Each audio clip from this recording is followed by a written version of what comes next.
అనుకుంటా అవకాశాలు వస్తాయని భావిస్తున్న సందర్భంలో దాదాపుగా 9 సంవత్సరాలు అనుకున్న ఆకాంక్షలు నెరవేరక ప్రజలలో ముఖ్యంగా తెలంగాణ ఉద్యమకారులలో తెలంగాణ విద్యార్థులలో పెల్లుబికిన అసంతృప్తి డిసెంబర్ 3, 2023 నాడు ప్రజాపాలన తెలంగాణ రాష్ట్రంలో ఆవిర్భవించింది. ఆ ప్రజాపాలన ప్రజలకు అందుబాటులో ఉండి ప్రజల అవసరాలను తీరుస్తూ ప్రజల యొక్క ఆవేదన వింటూ ఆలోచనలు పంచుకుంటూ ఈ తెలంగాణ రాష్ట్రాన్ని పునర్నిర్మించుకోవాలన్న ఆలోచనతోటి ప్రభుత్వం ఏర్పాటు చేసిన 90 రోజులలో 30,000 పైచిలకు నిరుద్యోగ యువకులకు ఉద్యోగ అవకాశాలు ఏ ప్రాంగణంలో అయితే మేము ప్రమాణ స్వీకారం చేసినామో అదే ఎల్బీ స్టేడియం ప్రాంగణంలో 30,000 మంది తెలంగాణ నిరుద్యోగ యువకులకు ఉద్యోగ పత్రాలు అందించి మీరెన్నుకున్న ప్రభుత్వం మీ సేవలో నిమగ్నమై ఉంటది అని చెప్పి మీకందరికీ విశ్వాసం కల్పించే ప్రయత్నం చేసినాం.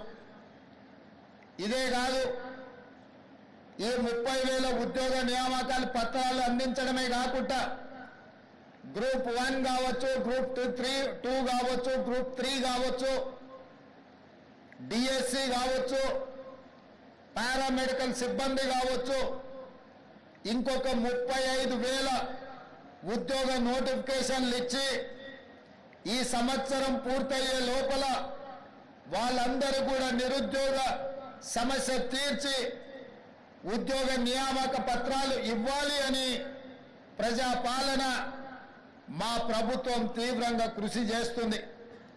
ఒకనాడు తెలంగాణ పబ్లిక్ సర్వీస్ కమిషన్ అంటే ప్రశ్నాపత్రాలు పరీక్షా కేంద్రాలలో ఉండకుండా జిరాక్స్ సెంటర్లలో ఎక్కడ పడితే అక్కడ విచ్చలవిడిగా అమ్ముకుంటుంటే పరీక్షలు రాసిన లక్షలాది మంది నిరుద్యోగ యువకులు ఆందోళనకు గురై ఆందోళన బాట పడుతున్న సందర్భంలో తెలంగాణ పబ్లిక్ సర్వీస్ కమిషన్ని సంపూర్ణంగా ప్రక్షాళన చేసి ఎలాంటి అనుమానాలకు ఎలాంటి తప్పిదాలకు అవకాశం లేకుండా పబ్లిక్ సర్వీస్ కమిషన్ని కొత్తగా నియమించి ఆ నియామకాల ద్వారా నిరుద్యోగ యువకులకు ఉద్యోగ నియామకాలు అందించాలన్న ఆలోచన మా ప్రభుత్వం చేస్తున్నది. అందుకే ఈరోజు పబ్లిక్ సర్వీస్ కమిషన్ నిర్వహిస్తున్న ఏ పరీక్షల మీద లక్షలాది మంది నిరుద్యోగ యువకులకు ఎలాంటి అనుమానాలు లేవు. గత 9 సంవత్సరాలు ఉద్యోగ నియామకాల కోసం నోటిఫికేషన్లు ఇవ్వమని కదము దొక్కిన విద్యార్థులు ఈనాడు మన ప్రభుత్వం వెంటనే ఇస్తున్న ఉద్యోగ నోటిఫికేషన్లను మళ్ళీ కొంతకాలం వాయిదా ఇవ్వండి, అన్ని నోటిఫికేషన్లు ఒకేసారి వస్తే మేము పరీక్షలు రాయడం కష్టమవుతుంది, మాకు అన్ని పరీక్షలు హాజరు కావాలి, ఒక దాంట్లో కాకపోతే ఇంకొక దాంట్లో అయినా మాకు ఉద్యోగ అవకాశాలు వస్తాయి అని చెప్పి వాళ్ళందరూ మా ప్రభుత్వానికి విజ్ఞప్తి చేసింది. అందుకే గ్రూప్ 2 పరీక్షల్ని వాయిదా వేసి మీకు అనుకూలమైన నిర్ణయం తీసుకోవడం జరిగింది. ఆనాడు ఉద్యోగ అవకాశాల కోసం కదం దొక్కిన మీరు ఈనాడు నోటిఫికేషన్లు ఇవ్వడంతో శిక్షణ తరగతులలో మీరు నిమగ్నమై చదువుకుంటున్నారు. అందుకే ఈరోజు తెలంగాణలో నిరుద్యోగ యువకులు ఉత్సాహంతో ఈ ప్రభుత్వం మాకు ఉద్యోగాలు ఇస్తుందన్న ఆలోచనతోనే పరీక్షలకు తయారవుతున్నారు. ఈ నేపథ్యంలో తెలంగాణ రాష్ట్రం నూతనంగా ఏర్పడ్డ రాష్ట్రం అభివృద్ధే కాదు, కొన్ని వ్యసనాలకు బానిసలైన కొంతమంది వ్యక్తులు స్వార్థ ప్రయోజనం కోసం తెలంగాణలో డ్రగ్స్ కానీ గంజాయి కానీ సైబర్ క్రైమ్ నేరాలకు కొంతమంది పాల్పడుతున్నారు. ఇట్లాంటి ప్రత్యేకమైన సందర్భంలో దాదాపుగా 540కి పైగా ఎస్ఐలు ఏఎస్ఐలు ఈరోజు తెలంగాణ సమాజానికి సేవలు అందించడానికి మీరు ముందుకు వస్తున్నారు. అందుకే ఈరోజు మీ పరేడ్ చూసిన ముఖ్యంగా పల్లి భాగ్యశ్రీ మీ పరేడ్ కమాండర్గా ఈరోజు ప్రదర్శించిన నైపుణ్యం మీ అందరిని చూసిన తర్వాత నాకు సంపూర్ణమైన విశ్వాసం కలిగింది. రేపటి నుండి మీరు తెలంగాణ రాష్ట్రంలో డ్రగ్స్ మీద గంజాయి మీద సైబర్ నేరాల మీద ఉక్కు పాదం మోపి తెలంగాణ రాష్ట్రంలో గంజాయికి డ్రగ్స్ కు స్థానం లేదు. అట్లాంటి కార్యక్రమాలకు ఎవరైనా పాల్పడితే వాళ్ళని ఎవరిని క్షమించము అనే విధంగా మీరు ముందుకు నడుస్తారని మాకు సంపూర్ణమైన విశ్వాసం కలిగింది. మిత్రులారా, ఇది ఉద్యోగం కాదు, ఇది ఉద్యోగ భద్రత కాదు మీకున్నది. తెలంగాణ రాష్ట్రంలో ముఖ్యంగా పోలీసు విభాగంలో చేరే ప్రతి యువతి యువకుడికి ఇది ఒక భావోద్వేగం. ఇది ఉద్యోగ బాధ్యత కాదు, ఇది ఒక భావోద్వేగం. ఈ రాష్ట్రాన్ని మనం వందలాది మంది మీలాంటి నిరుద్యోగ యువకులు ఉద్యమకారులు ప్రాణ త్యాగాలు చేసి తెలంగాణ రాష్ట్రాన్ని సాధించుకున్నాం. ఈ సాధించుకున్న రాష్ట్రంలో వ్యసనాలకు తావు ఉండకూడదు. గంజాయి డ్రగ్స్ సైబర్ నేరాలకు ఎక్కడ కూడా అవకాశం ఉండకూడదు. ఈ తెలంగాణ రాష్ట్రం మనది. 4 కోట్ల తెలంగాణ ప్రజలు మన కుటుంబ సభ్యులు. వాళ్ళు ఎలాంటి సమస్యలు ఎదుర్కొన్నా అది మన వైఫల్యమే అవుతుంది. మన మీద సంపూర్ణమైన విశ్వాసం పెట్టుకొని ప్రజాప్రతినిధులతో పాటు 24 గంటలు ప్రజలకు అందుబాటులో ఉండి ప్రజలకు అవసరమైన అందించే సేవలు పోలీసులే. పోలీసులకు సమయం లేదు, సందర్భం లేదు. ఏ సమస్య వచ్చినా, వరదలు వచ్చినా, కరువు వచ్చినా, లేకపోతే భూకంపాలు వచ్చినా, శాంతి భద్రతల సమస్యలు వచ్చినా, లేదా మత కలహాలు వచ్చినా, ఆర్థికపరమైన నేరాలు జరిగినా, ఏవి జరిగినా ముందు బాగానే ఉండి ఆ సమస్యల మీద పోరాటం చేసేది పోలీసు సిబ్బంది, పోలీసు విభాగం.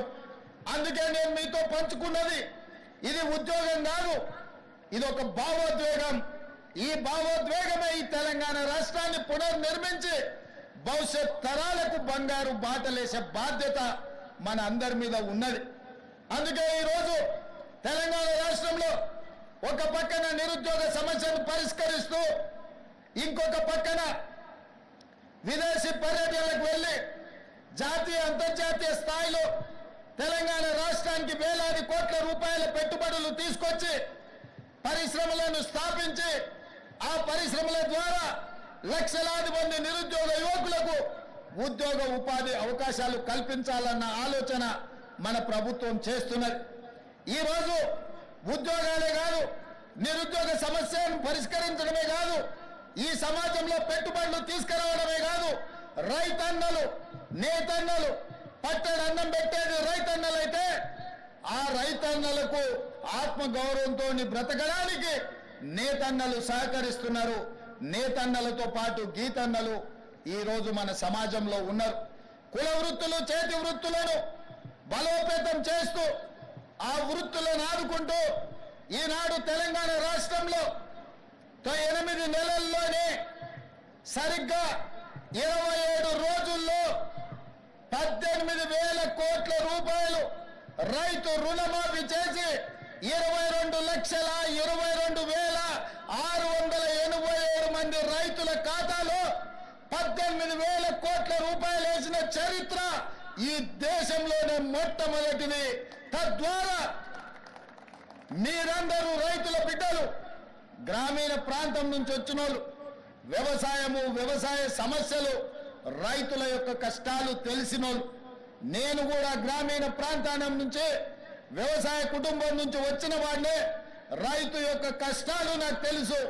అందుకే 18,000 కోట్ల రూపాయలు కడుపు కట్టుకొని నిధులు సేకరించి 18,000 కోట్ల రూపాయలు ఈనాడు రైతుల ఖాతాలో వేసి రైతన్నల కళ్ళల్లో ఆనందం చూస్తున్నాం.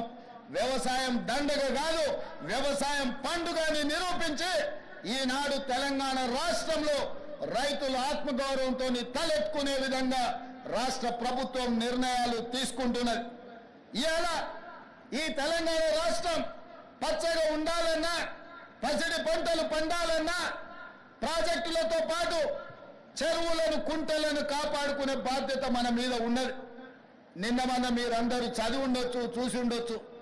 రేవంత్ రెడ్డి గారికి ఏమొచ్చిందయ్యా, హైడ్రా పేరు మీద మీ చెరువుల్లో విలాసవంతమైన విల్లాలు కట్టుకుంటే ఆయన నేల గూలుస్తున్నాడు అని.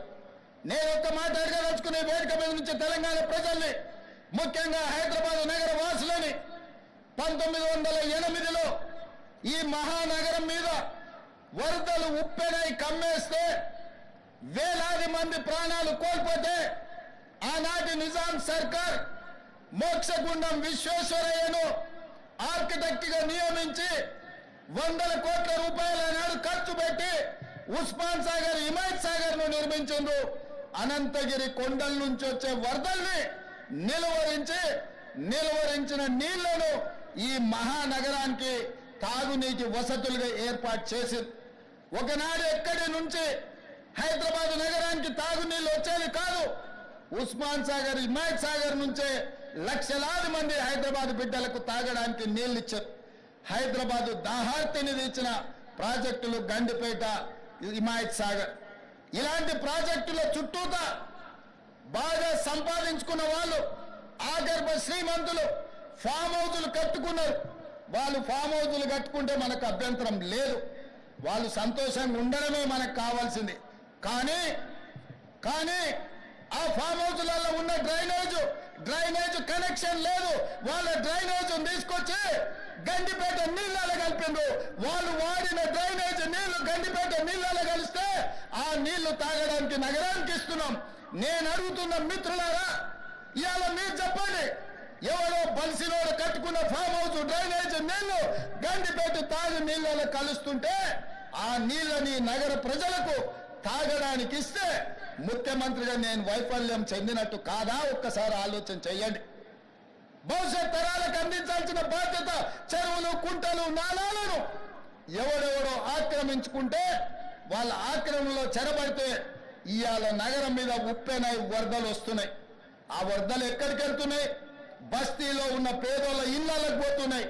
పేదోళ్ళు జీవితకాలం కష్టపడి సంపాదించుకున్న ఫ్రిడ్జ్, టీవీ, మంచము, బట్టలు, కట్టుకున్న బట్టలతో సహా అర్ధరాత్రి పూట వాళ్ళ ఇళ్లకు నీళ్లు వస్తే తడిసి ముద్దయి అనాథలాగా రోడ్డు మీద నిలబడాల్సిన పరిస్థితులు వచ్చినాయి. మున్నేరు వాగు పక్కన ఖమ్మంలో అయినా, వరంగల్ జిల్లాలో అయినా, హైదరాబాద్ నగరంలో అయినా, కృష్ణానది ఒడ్డున మునిగే ప్రాంతాలైనా దుర్మార్గులు ఆక్రమించుకున్న చెరువుల వల్లనే ఇవాళ వరదలు వస్తున్నాయి. అందుకే హైడ్రాను ప్రారంభించడం. హైడ్రా స్పెషల్ టాస్కే ఈ చెరువులను ఆక్రమించిన వాళ్ళను చెరబట్టిన వాళ్ళ నుంచి విడిపించాలని, అలాంటి వాళ్ళను అవసరమైతే చెరసాలకు తోలాలనేది నా ప్రభుత్వ విధానం.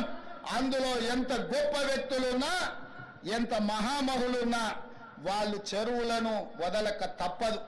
అందుకే ఈ వేదిక మీద నుంచి గొప్ప వ్యక్తులకు నేను విజ్ఞప్తి చేస్తున్నా, అయ్యా ఆక్రమించుకున్న చెరువులను మీరే వదలండి, గౌరవంగా పక్కకు తప్పుకోండి, నీటిపారుదల శాఖకు అప్పగించండి, మీకేం కావాలనో పోయి దూరంగా కట్టుకోండి. లేకపోతే ఉన్న పలంగా నేల మట్టం కూలగొట్టే బాధ్యత నేను తీసుకుంటా. ఇవాళ ఎఫ్టీఎల్లో కానీ, బఫర్ జోన్లో కానీ, నాలాలలో అక్రమంగా నిర్మాణాలు ఏవైతే ఉన్నాయో వాటన్నిటినీ నిరభ్యంతరంగా మేము తొలగిస్తాం. మీరు ఎక్కడికి వెళ్ళినా, మీరు తాత్కాలికంగా కోర్టుల నుంచి ఏమన్నా తెచ్చుకున్నా న్యాయస్థానాలలో కూడా కొట్లాడి ఆ స్టేలను వెకేట్ చేయించి మీరు ఆక్రమణలు తొలగిస్తాం. ఇదే కాదు, ఇవాళ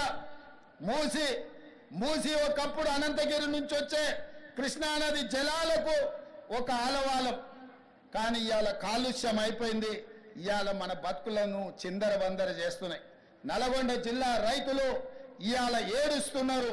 హైదరాబాదు నగరంలో నుంచి వచ్చిన కాలుష్యం నల్గొండ ప్రజలకు చేరుతుంది. అక్కడ పంటలు కూడా విషమయమైపోయినాయి.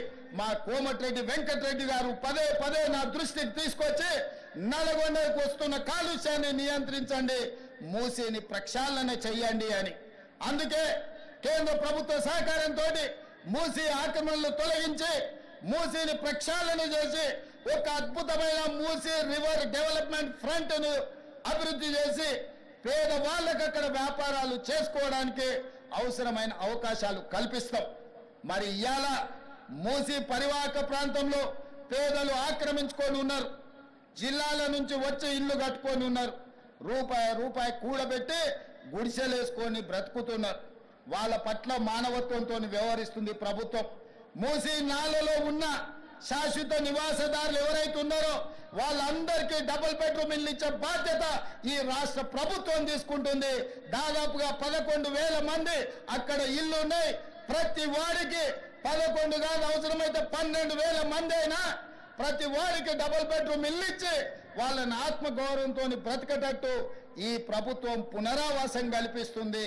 అట్లాంటి కార్యక్రమాలలో ఇవాళ శిక్షణ పొందిన ఈ ఎస్ఐలు ప్రజల సహకారం కోసం మీరు బాధ్యత తీసుకోవాలి.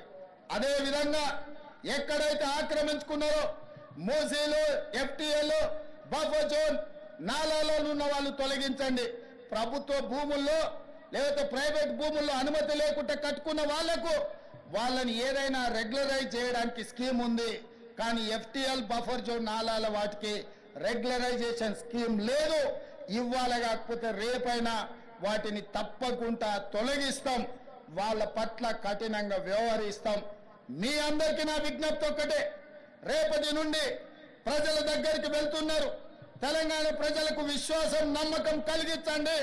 మన రాష్ట్రంలో గంజాయి మాట ఎత్తాలన్నా, డ్రగ్స్ గురించి ఆలోచన చేయాలన్నా, సైబర్ నేరాలను నియంత్రించాలన్నా, చెరువులు నాలాలు చెరబట్టిన వాళ్లను మోకాళ్ళలో వణుకు పుట్టాలి, వెన్నులో చలి జ్వరము రావాలి. ఆ విధంగా మీరు ఈ తెలంగాణ సమాజానికి సేవలు చేయవలసిన అవసరం ఉన్నది. నేను మిమ్మల్ని అడుగుతున్న ఒకే ఒక్క మాట, మీరు ఈ బాధ్యత తీసుకోండి. ఇది మన తెలంగాణ, మన తెలంగాణను రక్షించుకునే బాధ్యత మన మీద ఉన్నది. నేను వేరు, మీరు వేరు కాదు. వాళ్ళు నేరగాళ్ళు, ఆ నేరగాళ్లను పట్టుకొని అడ్డు తొలగించే బాధ్యత మీది, నాది. ఈ వేదిక మీద ఉన్న పెద్ద అధికారులది. పెద్ద అధికారులు మేము ఆదేశాలు ఇస్తాం, కింద అమలు చేయాల్సిన బాధ్యత మాత్రం మీదే. అందుకే ఈనాడు ట్రైనింగ్ నుంచి శిక్షణ పొంది 9-10 నెలలు శిక్షణ పొందిన మీరందరూ తెలంగాణ సమాజానికి సేవలు అందించబోతున్నారు. తెలంగాణ ప్రజలకు విశ్వాసం కల్పించండి. ఇది ఉద్యోగం కాదు, ఇది భావోద్వేగం. ఈ తెలంగాణను కాపాడుకుంటాం.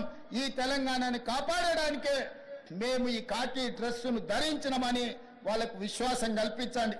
ఇదే కాకుండా చివరగా నేను కొత్తగూడ శ్రీనివాస్ రెడ్డి గారికి గతంలో చెప్పిన విజిలెంట్ అండ్ ఎన్ఫోర్స్మెంట్ డైరెక్టర్గా ఈరోజు వారి బాధ్యత ఉన్నారు.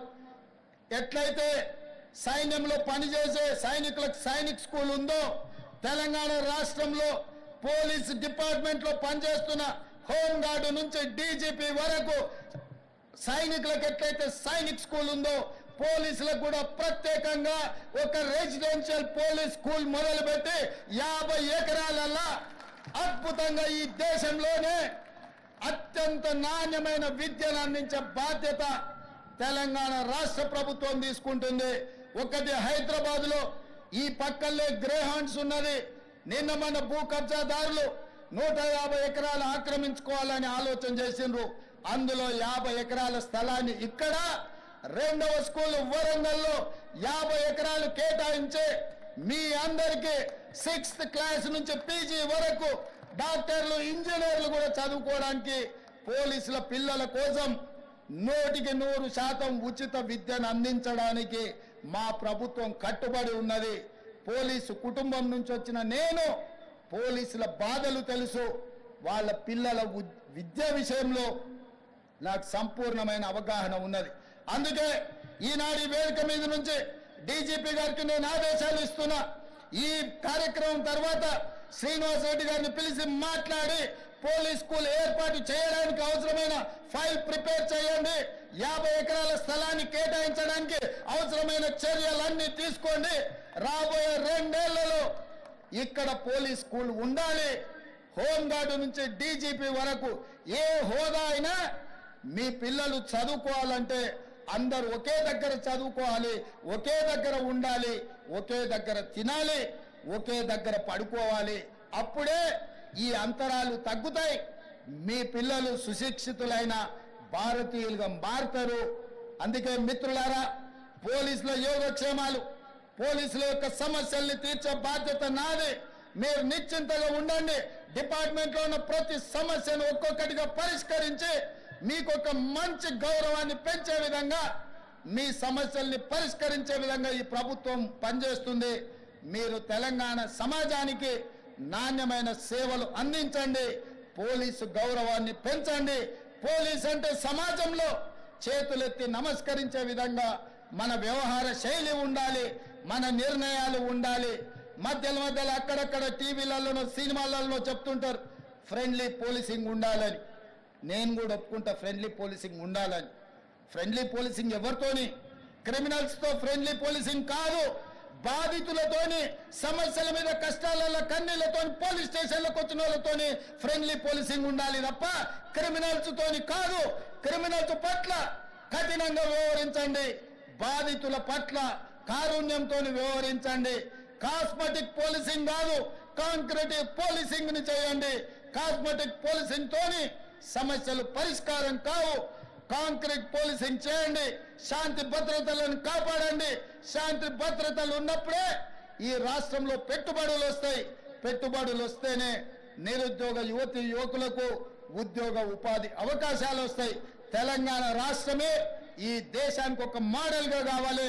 నిన్న సైబర్ నేరాలలో దేశంలోనే ఒక ఆదర్శంగా తెలంగాణ రాష్ట్రం ఉందని కేంద్ర హోంశాఖ మంత్రి అమిత్ షా గారు తెలంగాణ రాష్ట్రానికి రివార్డు ఇవ్వడం జరిగింది.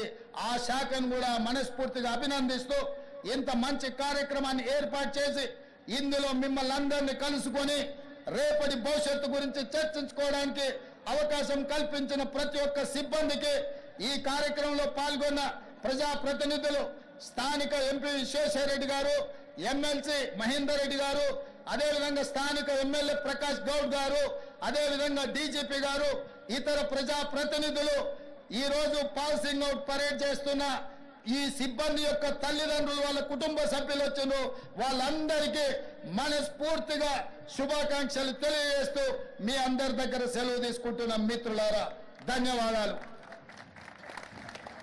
Thank you.